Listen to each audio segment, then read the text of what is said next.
चले वतन की ओर डाल के प्रेम की डोर। हम चले वतन की ओर डाल के प्रेम की डोर। बाबा खींच रहा है आज सहज ही अपनी ओर। हम चले वतन की ओर।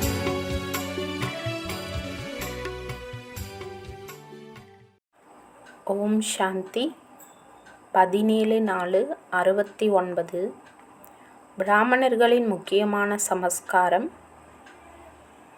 சர்வம்ச தியாகி. விசேஷமாக எதற்காக உங்கள் அனைவரின் குழு கூட்டப்பட்டுள்ளது? குழுவிற்காக முக்கியமாக 4 விஷயங்கள் அவசியமானவை. 1. தங்களுக்குள் ஒருவர் மீது ஒருவர் அன்பு கொள்வது. 2. நெருக்கமான சம்பந்தம். 3.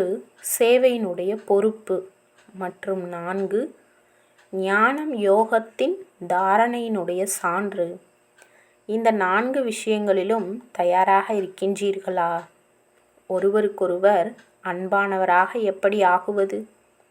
அன்பானவர் ஆவதற்கான சாதனம் என்ன? ஒருவரையொருவர் விலகி போவதற்கான காரணம் என்னவென்றால், ஒருவர் மற்றவரது சமஸ்காரம், ஒருவர் மற்றொருவரது சங்கல்பம் இணைவதில்லை. அனைவருடைய சங்கல்பம் சமஸ்காரம் ஒருமித்ததாக எப்படி ஆக முடியும்? சங்கமயுக பிராமணர்களின் முக்கியமான சமஸ்காரம் இது. சாகார ரூபத்திடம் முக்கியமான சமஸ்காரம் என்ன இருந்தது? பிரம்மாவின் சமஸ்காரம் எதுவோ அதுவே பிராமணர்களின் சமஸ்காரம் ஆகும். சாகார பிரம்மாவினுடைய முக்கியமான சமஸ்காரம் என்ன இருந்தது? பிரம்மாவிடம் அந்த சமஸ்காரத்தை முழுமையான ரூபத்தில் பார்த்திருக்கிறீர்கள். எனினும் பிராமணர்களுக்குள் அவர்களால் இயன்ற அளவே யோகம், இயன்ற அளவே சக்தி காணப்படுகிறது. அனைத்தையும் தியாகம் செய்வதே அவருடைய முக்கியமான சமஸ்காரமாக இருந்தது. நிரகங்காரி என்றாலே சர்வம்ச தியாகி ஆவதாகும். தன்னுடைய அனைத்தையுமே தியாகம் செய்து விடுவதாகும். சர்வம்ச தியாகி ஆவதினால் சர்வ குணங்களும் வந்துவிடுகின்றன. பிறருடைய அவகுணங்களை பார்க்காமல் இருப்பதும் தியாகமே ஆகும். தியாகம் செய்யும் பயிற்சி இருந்தால் இதையும் தியாகம் செய்ய முடியும். சர்வம்ச தியாகி என்றால் தேகத்தின் உணர்வையும் தியாகம் செய்வதாகும். ஆதலால் பிராமணர்களின் முக்கியமான சமஸ்காரம் சர்வம்ச தியாகி என்பதாகும். இந்த தியாகத்தினால் முக்கியமாக எந்த குணங்கள் வருகின்றன? சரளத்தன்மை மற்றும் சகிப்புத்தன்மை வருகின்றன. யாரிடம் சரளத்தன்மை மற்றும் சகிப்புத்தன்மை இருக்குமோ அவர்கள் பிறரை அவசியம் கவர்ந்து இருப்பார்கள். மேலும் பிறருக்கு அன்பானவராகவும் ஆக முடியும். ஒருவேளை சரளத்தன்மை இல்லையெனில் அன்பும் இருக்க முடியாது. ஒருவருக்கொருவர் அன்பானவர் ஆவதற்கான வழி இதுவே ஆகும். ஒன்று தேக சகிதம் சர்வம்ச தியாகி ஆவது. இந்த சர்வம்ச தியாகத்தினால் சரளத்தன்மை, சகிப்புத்தன்மை தானே வந்துவிடும். சர்வம்ச தியாகியின் அடையாளமே சரளத்தன்மை மற்றும் சகிப்புத்தன்மை ஆகும். சாகார ரூபத்தில் கூட எந்த அளவு ஞானம் நிறைந்தவராக பிரம்ம பாபா இருந்தாரோ அந்த அளவு சரள சுபாவம் உடையவராகவும் இருந்ததை கண்டீர்கள் இல்லையா? இந்த சரளத்தன்மையே குழந்தை பருவ சமஸ்காரம் என்று சொல்லப்படுகிறது. பெரியவருக்கு பெரியவராக குழந்தைக்கு குழந்தையாக இருந்தார். உங்கள் அனைவருடைய நடத்தை தந்தை மற்றும் தாதாவின் சித்திரத்தை வெளிப்படுத்தக்கூடியதாக இருக்க வேண்டும்.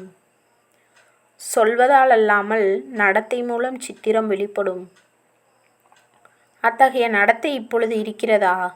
உங்களுடைய நடத்தை மூலம் பாப்தாதாவின் சித்திரம் பார்ப்பதற்கு தெரிகிறதா? பார்ப்பதற்கு தெரிகிறது.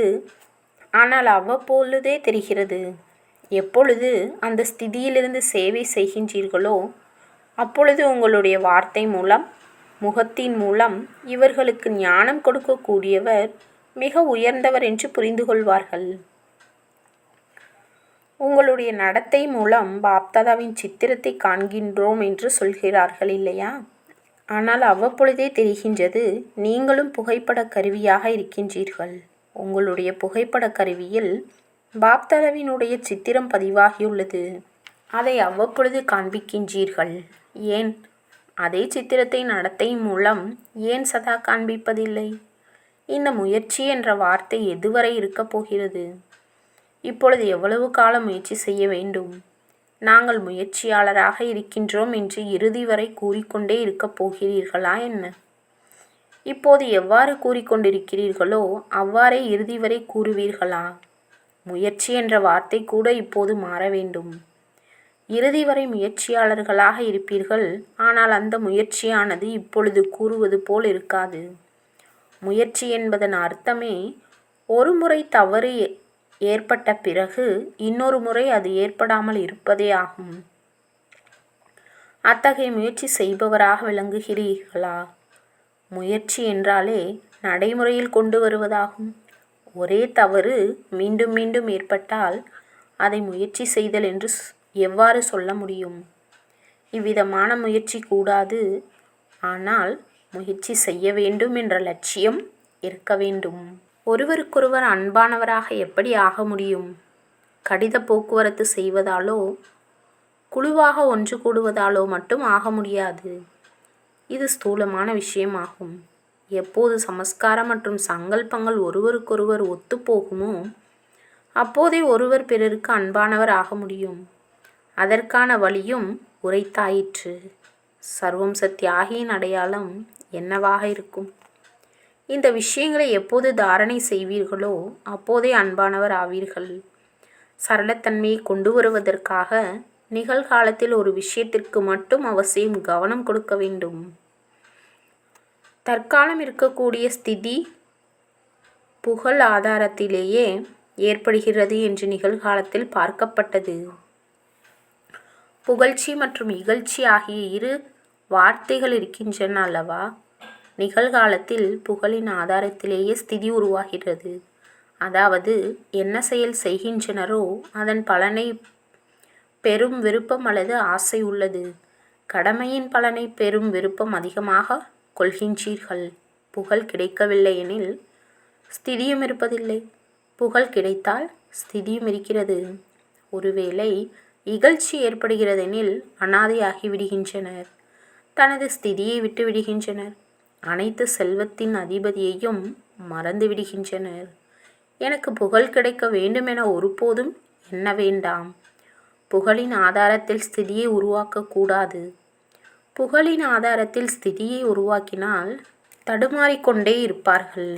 யார் தனித்தன்மையுடன் விளங்குகிறார்களோ அவர்களுடைய பிரபாவம் நாளுக்கு நாள் தானே வெளிப்படும். அந்த மகிமையில் தானே பிரபாவிக்கப்பட்டு விடக்கூடாது. இங்கேயே பலனை ஏற்றுக்கொண்டால் எதிர்காலத்தில் கிடைக்க வேண்டிய பலன் முடிந்து போய்விடும். எவ்வளவு மறைவாக முயற்சி செய்யப்படுகின்றதோ அவ்வளவு குப்தமான உதவியாளராக ஆக முடியும். மேலும் அவ்வளவே குப்தமான பதவியும் கிடைக்கின்றது. பிறர் எவ்வளவுதான் மகிமை செய்தாலும் அவர்களுடைய மகிமையின் பிரபாவத்தில்தான் அதன் தாக்கத்தில் வந்துவிடக்கூடாது. எந்த ஒரு காரியம் செய்யும் பொழுது சங்கமத்தில் நிலைத்திருந்து முடிவெடுக்க வேண்டும். ஏனெனில் நீங்கள் அனைவரும் தங்களை சங்கமயுகத்தை சேர்ந்தவர்கள் என்று கூறிக்கொள்கிறீர்கள். ஆகையால் ஒவ்வொரு விஷயத்திற்கும் 2 பக்கங்கள் இருக்கின்றன. அவ்விரு பக்கங்களின் சங்கமத்தில் இருந்து முடிவெடுக்க வேண்டும். அந்த பக்கமும் அதிகமாகிவிடக்கூடாது, இந்த பக்கமும் அதிகமாகிவிடக்கூடாது. சங்கமத்தில் இருக்க வேண்டும். சங்கமயுக பிராமணர்களாகிய உங்களுடைய காரியங்கள் என்ன நடக்கின்றனவோ அவை நடுநிலையில் இல்லை. இந்த பக்கமோ அல்லது அந்த பக்கமோ சென்று விடுகின்றது. எவ்வாறு நீங்கள் இல்லற மார்க்கத்தில் இருக்கின்றீர்கள் மற்றும் சேவையிலும் உதவியாளராக இருக்கின்றீர்கள் எனில் 2 பக்கமும் சமாளிப்பதற்காக நடுவில் இருக்க வேண்டும். இரண்டினுடைய நடுநிலையில் நிலைத்திருக்க வேண்டும். சங்கமத்தில் இருந்தால்தான் இரண்டையும் சரியாக செய்வீர்கள். உங்களுடைய உணவு பழக்க வழக்கம், ஆடை அணிதல் முதலிய அனைத்தும் நடுநிலையில்தான் இருக்கின்றன. இவ்விதமே முடிவும் எடுக்கின்றீர்கள். நடுநிலையில் இருந்தது இரு பக்கங்களின் விஷயங்களுக்கான முடிவு எடுத்த பிறகு செயல்பட வேண்டும். சில விஷயங்களில் உங்களது கவனம் விசேஷமாக ஒரு புறம் மட்டும் செல்வது தென்படுகிறது. ஆனால் இருக்க வேண்டியதும் நடுநிலையில். நடுநிலை இல்லை என்றால் விதை ரூபம் புள்ளி ஸ்வரூபம் ஆகும். எவ்வாறு விதை சூட்சுமமாக இருக்கின்றதோ அவ்வாறு நடுநிலையும் சூட்சுமமானதாகும். அதில் நிலைத்திருப்பதற்கான தைரியம் வேண்டும். மேலும் உபாயம் தெரிந்திருக்க வேண்டும். எங்கு குழந்தையாகி செயல்பட வேண்டும், எங்கு எஜமானராகி செயல்பட வேண்டும் என்ற லட்சியம் கொடுக்கப்பட்டுள்ளது. எங்கு எஜமானர் ஆக வேண்டுமோ அங்கு குழந்தை ஆகக்கூடாது. எங்கு குழந்தை ஆக வேண்டுமோ அங்கு எஜமானர் ஆகக்கூடாது. இது கூட பலரால் தவறாக புரிந்து கொள்ளப்படுகிறது. இந்த சோதனையின் அதிகம் செய்ய வேண்டும். இந்த சோதனையும் அதிகம் செய்ய வேண்டும். குழந்தை நிலையும் முழுமையானதாக, தலைவன் என்ற நிலையும் முழுமையானதாக இருக்க வேண்டும். ஆதலால் சங்கமத்தில் நிலைக்க வேண்டும் என்று சொல்லப்பட்டது. குழந்தையாக மட்டும் ஆகக்கூடாது. 2 குணங்களும் இருந்தால் அனைத்தையும் சரிவர செயல்படுத்த முடியும். குழந்தை நிலை என்றால் நிர்சங்கல்பம் உடையவராகி என்ன கட்டளை கிடைக்கின்றதோ, வழிகாட்டுதல் கிடைக்கின்றதோ அதன்படி நடப்பதாகும். எஜமானர் என்றால் தன்னுடைய கருத்தை வெளிப்படுத்துவதாகும். எந்த இடத்தில் தலைவன் ஆக வேண்டும் என்று அந்த இடத்தையும் விஷயத்தையும் பார்க்க வேண்டும். அனைத்து இடங்களிலும் எஜமானன் ஆகக்கூடாது. மேலும் தலைவன் மட்டும் ஆகவும் கூடாது. எங்கு குழந்தை ஆக வேண்டுமோ அங்கு ஒருவேளை எஜமானர் ஆகிவிட்டால் பிறகு சமஸ்காரங்களுடைய மோதல் ஏற்பட்டுவிடும். ஆகையால் தங்களுக்குள் ஒருவருக்கொருவர் உதவியாளர் ஆவதற்கு 2 விஷயங்களை தாரணை செய்ய வேண்டும். இல்லையெனில் சமஸ்காரங்களின் மோதல் ஏற்படும். எங்கு குழந்தை ஆக வேண்டுமோ அங்கு தலைவன் ஆகிவிடுகின்றனர். இருவர் தலைவன் ஆவதினால் பிறகு சமஸ்காரங்களின் மோதல் ஏற்படுகின்றது.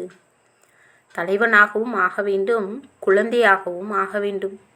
கருத்தை வெளிப்படுத்தும் போது எஜமானர் ஆக வேண்டும். பிறகு எப்பொழுது முடிவெடுக்கப்படுகிறதோ அப்பொழுது குழந்தையாக வேண்டும்.